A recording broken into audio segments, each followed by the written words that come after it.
आगे कबीर सागर के सरलार्थ का पेज नंबर 46 है। अब धर्मदास जी ने, क्योंकि भाई और बहनों धर्मदास जी की कथा चल रही है, धर्मदास जी के माध्यम से परमात्मा हमारी बहुत सारी जिज्ञासाओं का, हमारी बहुत सी शंकाओं का, हमारे मन में जो प्रश्न उठते हैं अध्यात्म को लेकर, उन सब का परमेश्वर समाधान करेंगे। तो आगे फिर धर्मदास जी ने जिंदा बाबा के रूप में जो कबीर परमात्मा सतगुरु रामपाल जी उनको मिले, उनसे और क्या सवाल किए, भक्ति के बारे में क्या जानना चाहा। तो प्रश्न किया धर्मदास जी ने, हे जिंदा, आप जी ने तीनों देवताओं रजगुण ब्रह्मा, सतगुण विष्णु तथा तमगुण शिव की भक्ति करने वालों की दशा तो श्रीमद् भगवद गीता अध्याय 7 श्लोक 12 से 15, 20 से 23 तथा अध्याय 9 श्लोक 23 में प्रत्यक्ष प्रमाणित कर दिया कि तीनों गुणों रजगुण ब्रह्मा, सतगुण विष्णु तथा तमगुण शिव की भक्ति करने वाले राक्षस स्वभाव को धारण किए हुए मनुष्यों में नीच दूषित कर्म करने वाले मूर्ख मुझ गीता ज्ञानदाता ब्रह्म को भी नहीं भजते। अन्य देवताओं की भक्ति पूजा करने वालों का सुख समय क्षणिक होता है, यानी थोड़े समय के लिए उनको स्वर्ग मिलता है। स्वर्ग की प्राप्ति करके शीघ्र ही पृथ्वी पर जन्म धारण करते हैं। हे महात्मा जी, धर्मदास जी कह रहे हैं परमात्मा को, हे महात्मा जी, कृपया कोई संसार में हुए बर्ताव से ऐसा प्रकरण सुनाइए जिसे आप जी की बताई बातों की सत्यता का प्रमाण मिले। यानी ब्रह्मा विष्णु महेश की पूजा का कोई ऐसा उदाहरण दो जिससे मुझे ये पता चले कि इनकी पूजा नहीं करनी चाहिए, ये पूजा के योग्य नहीं है। इनके भक्तों का, इनके उपासकों का मुझे कोई उदाहरण दीजिए।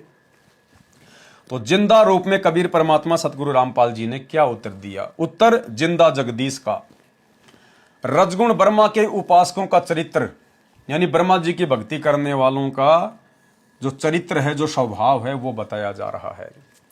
एक हिरण्यकश्यप ब्राह्मण था और राजा था हिरण्यकश्यप। किसी कारण उसको भगवान विष्णु यानी सतगुण से ईर्ष्या हो गई। उस राजा ने रजगुण ब्रह्मा जी देवता को भक्ति करके प्रसन्न किया। ब्रह्मा जी ने कहा कि पुजारी मांगो, क्या मांगना चाहते हो? हिरण्यकश्यप ने मांगा कि सुबह मरूं न शाम मरूं, बाहर मरूं न भीतर मरूं, दिन मरूं न रात मरूं, 12 मास में ना मरूं, न आकाश में मरूं न धरती पर मरूं। देखो भाई और बहनों, ब्रह्मा जी की कितनी कठिन साधना सतयुग में हिरण्यकश्यप नाम के उस ब्राह्मण राजा ने की होगी, जो भगत प्रहलाद का पिता था और जिसने ब्रह्मा जी को प्रसन्न कर लिया। यहां लोग पूरी जिंदगी में भैरव भूत को प्रसन्न नहीं कर पाते। बना बना के मंडी, बना बना के समाधि हैं, लाखों रुपयों की तो अगरबत्ती फूक देते हैं, लेकिन फिर भी वो भैरव भूत भी प्रसन्न नहीं होते।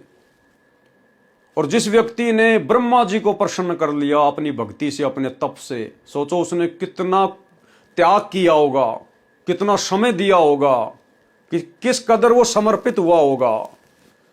और अंत में क्या मांगा? ना दिन में मरूं, ना रात में मरूं, ना अंदर मरूं, ना बाहर मरूं, ना धरती पे मरूं, ना आकाश में मरूं। अमरत्व मांगना चाहा, अमरत्व, मैं अमर हो जाऊं, मौत से इतना डर।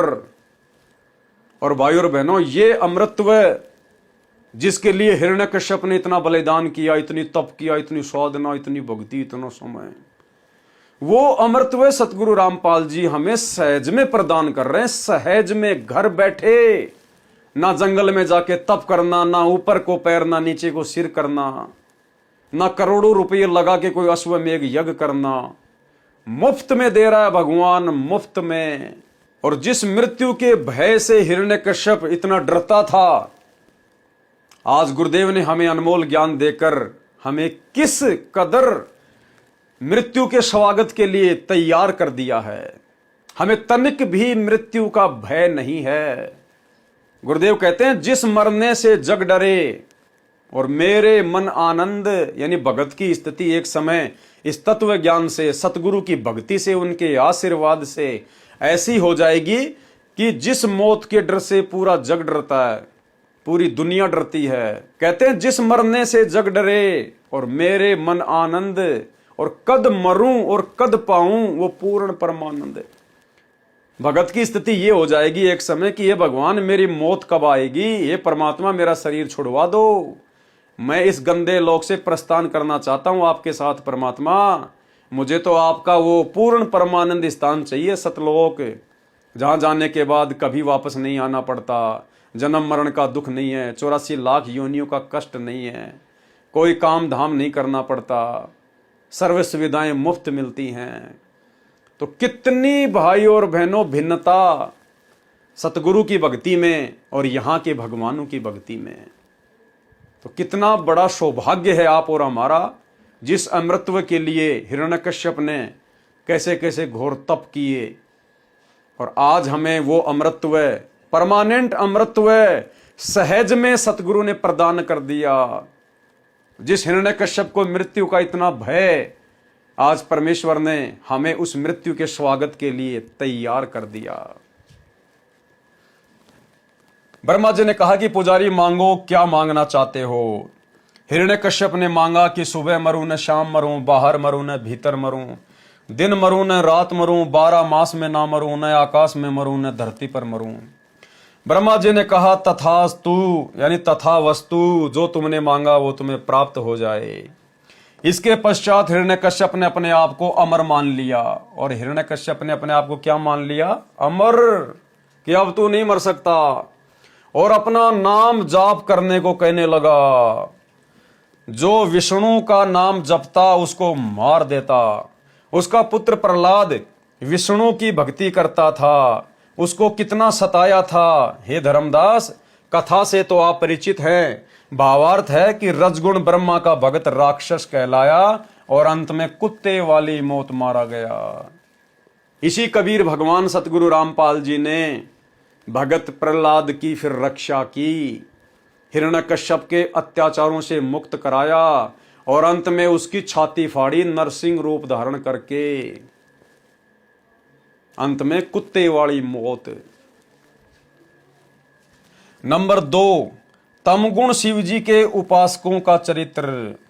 तमगुण शिवजी के उपासकों का चरित्र।